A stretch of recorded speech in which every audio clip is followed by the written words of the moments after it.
Hello students, पिछले lecture में मैंने राइबोस की संरचना के बारे में आप सबको बताया था। आज हम स्ट्रक्चर ऑफ डीऑक्सीराइबोस यानी डीएनए के बारे में, जो वो शर्करा जो कि डीएनए में पाई जाती है उसका नाम है डीऑक्सीराइबोस। डी मतलब कम, हटी हुई, मतलब ऑक्सीजन के बिना। डीऑक्सीराइबोस यानी संरचना राइबोस की है पर किस रूप में पाई जा रही है? डीऑक्सीराइबोस। तो इस कंडीशन में हम देखते हैं इसकी संरचना क्या होगी। तो सबसे इम्पॉर्टेंट डीऑक्सीराइबोस यही है क्योंकि यह डीएनए में पाई जाती है। Very important part of our body. हमारी बॉडी में जो ये शर्करा है वो सबसे इम्पॉर्टेंट डीऑक्सीराइबोस शुगर है। डीऑक्सी का अर्थ है ऑक्सीजन के बिना, अर्थात जब राइबोस को C2 पर स्थित OH, राइबोस में हमको पता है कार्बन नंबर 2 पर H और OH है, अगर इसके OH को हम H से विस्थापित कर दें यानी OH में से O ही गायब हो जाए तो इसका नाम हो जाता है 2-डीऑक्सीराइबोस। जैसे ये राइबोस था, C2 पर OH की जगह क्या आ जाए? O निकल जाए, H और H आ जाए तो इसको बोलते हैं 2-डीऑक्सीराइबोस शर्करा। इसका वही अल्फा फॉर्म और बीटा फॉर्म दोनों रूपों में पाया जाता है। जैसे फ्यूरेनोस फॉर्म में कैसे अगर लिखें तो कैसे दिखेंगे? Carbon number 1 and carbon number 4 के OH के साथ इसमें बॉन्ड बनेगा और बनेगा अल्फा डी डीऑक्सीराइबो फ्यूरेनोस फॉर्म, और ये बनेगा बीटा डी डीऑक्सीराइबो फ्यूरेनोस फॉर्म।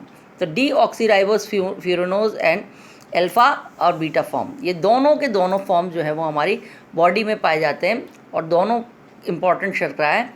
और इसको अगर हम देखें कि जब भी हम न्यूक्लियोसाइड लिखते हैं नाइट्रोजनस बेस के साथ, ये विषम चक्रीय क्षारकों के साथ जुड़कर बीटा बंध के द्वारा, मतलब बीटा फॉर्म में ये जुड़ेगा। डीऑक्सी का OH ऊपर होता है बीटा फॉर्म में, तो जब 2-डीऑक्सीराइबोस बीटा बंधन के द्वारा विषम चक्रीय क्षारकों के साथ जुड़ा होता है तो फ्यूरेनोस फॉर्म में होता है। हमेशा किस रूप में होता है? पायरेनोस फॉर्म में पाई जा सकती है डीऑक्सीराइबोस शुगर, पर हमारी बॉडी में जब भी ये नाइट्रोजनस बेस से जुड़ता है तो किस रूप में जुड़ता है?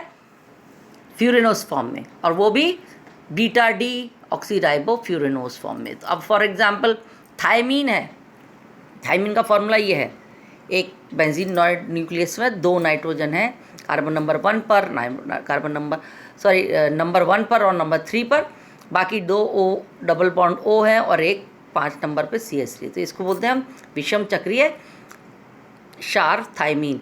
ये O के साथ N के साथ ही जल का अणु इसमें से निकल जाता है और हमें क्या मिलता है? 2-डीऑक्सीराइबो न्यूक्लियोसाइड। तो न्यूक्लियोसाइड जो है वो एक नाइट्रोजनस बेस और एक शर्करा के साथ मिलता है। अगर इसमें एक फॉस्फेट समूह जुड़ जाए तो इसको बोलेंगे न्यूक्लियोटाइड, जो हम आगे की क्लास में पढ़ेंगे, आगे के चैप्टर्स में पढ़ेंगे। जब हम अमीनो एसिड्स और प्रोटीन्स पढ़ेंगे तब हम न्यूक्लियोटाइड भी पढ़ेंगे और न्यूक्लियोसाइड भी पढ़ेंगे।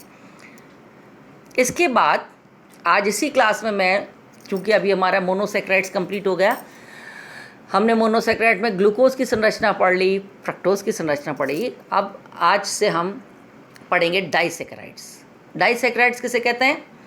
डाइसेक्राइड 2 मोनोसेक्राइड अणुओं से मिलकर बनते हैं, यानी जो आपस में ग्लाइकोसाइडिक लिंकेज के द्वारा आपस में जुड़ी होती है, यानी एक की जगह 2 यूनिट्स अगर जॉइंट हो जाएं तो उनका बोलते हैं डाइसेक्राइड्स। डाइसेक्राइड्स का अगर हम जल अपघटन करें अम्ल के द्वारा या किसी एंजाइम के द्वारा तो हमें 2 अलग अलग मोनोसेक्राइड यूनिट प्राप्त हो जाती हैं। ये दूसरा शब्द हो गया, 2 मोनोसेक्राइड यूनिट को जब जोड़ेंगे तो जल का अणु निकल जाएगा और हमें डाइसेक्राइड मिलेगा। या फिर उल्टा बोलें कि माल्टोज या डाइसेक्राइड का जल अपघटन करें या एक जल का अणु जोड़ें तो हमें 2 मोनोसेक्राइड यूनिट मिल जाएंगी। और ये अपघटन किसकी उपस्थिति में होता है? या तो अम्ल की उपस्थिति में या जल की उपस्थिति में। फॉर एग्जाम्पल माल्टोज C12H22O11 जल अपघटन करें, हमें ग्लूकोज की 2 यूनिट्स मिलती हैं, यानी कि माल्टोज किससे मिलकर बनता है? ग्लूकोज प्लस ग्लूकोज से। लैक्टोज जो कि मिल्क शुगर है, इसका जल अपघटन करेंगे तो हमें क्या मिलेगा, glucose plus galactose. Molecular formula सबका सेम है। स्यूक्रोज का जल अपघटन, जो चीनी शर्करा जिसको हम खाते हैं डेली यूज़ में, उसका जल अपघटन करेंगे तो हमें 50% ग्लूकोज एंड 50% फ्रक्टोज मिलेगा। और ये तीनों हमारे कोर्स में है, माल्टोज, लैक्टोज एंड स्यूक्रोज। एक एक करके हम डाइसैकेराइड्स का स्ट्रक्चर स्टैब्लिश करेंगे, पर आज हम प्रिलिमिनरी इसका इंट्रोडक्शन दे देते हैं। क्लासिफिकेशन, दो मोनोसैकेराइड यूनिट के बीच में ग्लाइकोसाइडिक लिंकेज होता है। दोनों यूनिट पे सब पे 6 कार्बन है, पर ये 6 कार्बन आपस में किस जगह से जुड़े हुए हैं इसको इस्टेब्लिश करना हमें। तो इसके आधार पर डाइसैकेराइड्स को निम्न भागों में वर्गीकृत किया जाता है।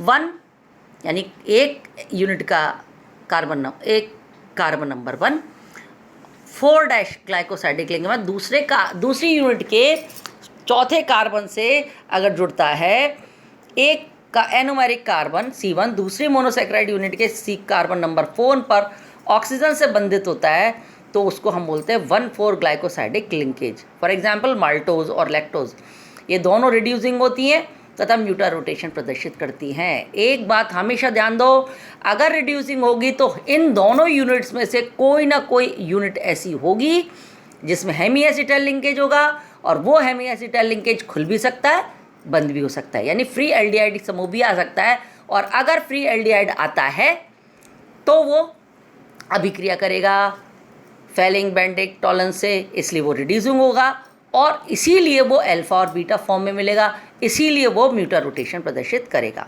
दूसरा है 1,6 ग्लाइकोसाइडिक लिंकेज। अगर एक का कार्बन नंबर 1 दूसरे मोनोसैकेराइड की कार्बन नंबर 6 के ऑक्सीजन से बंधित होगा, फॉर एग्जाम्पल जेंटीबायोस, तो ये रिड्यूसिंग शुगर, तो ये 1,6 ग्लाइकोसाइडिक लिंकेज को जन्म देते हैं। और ये इसका एग्जाम्पल है जेंटीबायोस, और ये भी रिड्यूसिंग शुगर होती हैं। 1,1 ग्लाइकोसाइडिक लिंकेज, एक मोनोसैकेराइड का कार्बन नंबर 1 दूसरे मोनोसैकेराइड यूनिट के कार्बन नंबर 1 के एनोमेरिक कार्बन के बीच में से बंधित होता है, पर ये दोनों नॉन रिड्यूसिंग शुगर होते हैं। और इसको हमें डिटेल में नहीं पढ़ रहा है, पर हमें जो पढ़ना है वो है स्यूक्रोज, और स्यूक्रोज में जो बंधन होता है 1,2' ग्लाइकोसाइडिक लिंकेज, क्योंकि हमें पता है स्यूक्रोज में कार्बन नंबर 1 यानी कि ग्लूकोज का और कार्बन नंबर 2 यानी कि फ्रक्टोज का आपस में बंधन होगा। तो दोनों के कार्बोनिल ग्रुप अगर बंधित हो जाते हैं तो इनके बीच में कोई भी रिंग खुलने की संभावना नहीं है, इसलिए दोनों के दोनों शुगर जो होती हैं वो नॉन रिड्यूसिंग शुगर होती हैं। तो कल हम डिटेल में माल्टोज को स्टडी करेंगे, तब तक ठीक है, ओके, थैंक यू।